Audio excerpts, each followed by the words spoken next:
J'avais joué quadrille là-bas, il y a une dizaine d'années à peu près, grosso modo, enfin un peu moins. Le souvenir formidable, c'était à la fin, on jette les spectateurs jettent des coussins. Et là, j'étais comme c'est la première fois que ça m'arrivait, j'étais très surpris. Je me disais, mais est-ce que ça veut dire des tomates ou est-ce qu'ils sont contents ou est-ce qu'ils sont pas contents? Puis en fin de compte, vu la qualité des applaudissements, ils étaient plutôt contents. Ça, c'était un souvenir magnifique. C'était vraiment un souvenir formidable. C'est un honneur qui nous est fait. En plus, là, dans des conditions assez particulières, puisqu'il y a le Covid, je crois qu'il y aura une distanciation sociale qui va se faire. La jauge va être réduite à 500 personnes au lieu de 1000.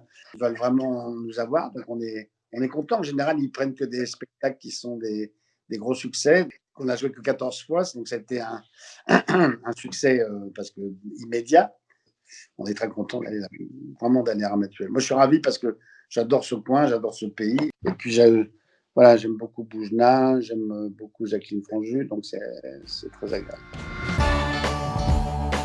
Ouais, oui, bah, vous pensez si on est content. J'ai un peu moins souffert parce que j'ai quand même tourné malgré tout. Enfin, après le confinement, bien sûr. J'ai fait quelques pastilles pour France 2, comme ça, qui étaient rigolotes avec son smartphone. Enfin, c'est pas pareil qu'une caméra, et puis encore moins, évidemment, du théâtre avec du public. Je suis content parce qu'on n'a pas joué depuis le vendredi, je sais plus combien, le 11 mars, 10 mars, je sais plus combien. Et on reprendra vraiment au Théâtre Antoine le 22 septembre, si le Covid nous laisse un peu tranquille. Donc là, refaire nos gammes au mois d'août, c'est quelque chose de formidable qui nous arrive. Oui, très, très courageux. Je demandais un petit peu si c'était sûr, pas sûr, etc. Bon, donc c'était particulier. Puis on nous a dit, bah oui, maintenant ça y est, c'est sûr. Et ça fait à peu près un mois que nous savons, enfin 3 semaines, que nous savons que nous allons le faire. Il y en a pas beaucoup de festivals qui arrivent à se faire. On est très, très privilégiés grâce à 2 personnes qui, contre vent et marée, ont maintenu leur festival. C'est formidable. Alors, donc, on va jouer le 2 août.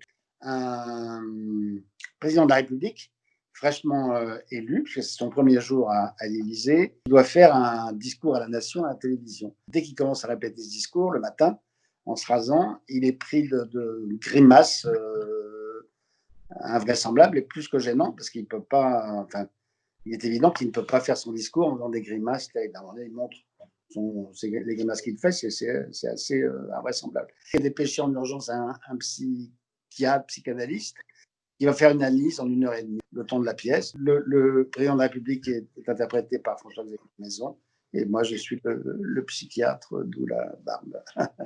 C'est une pièce très drôle, très intelligente, parce que la pièce est une pièce espagnole catalane, adaptée par Mathieu Delaporte et Alexandre de la Patelière, les auteurs du prénom. Ils ont rajouté une demi-heure, et la pièce est tellement bonne qu'en fin de compte, l'auteur catalan, qui est venu et qui parle parfaitement le français, a décidé de retraduire sa pièce de façon à ce qu'elle dure 1h30 et pas 50 minutes comme elle était au départ. On se retrouve le 2 août, vers 22h par là.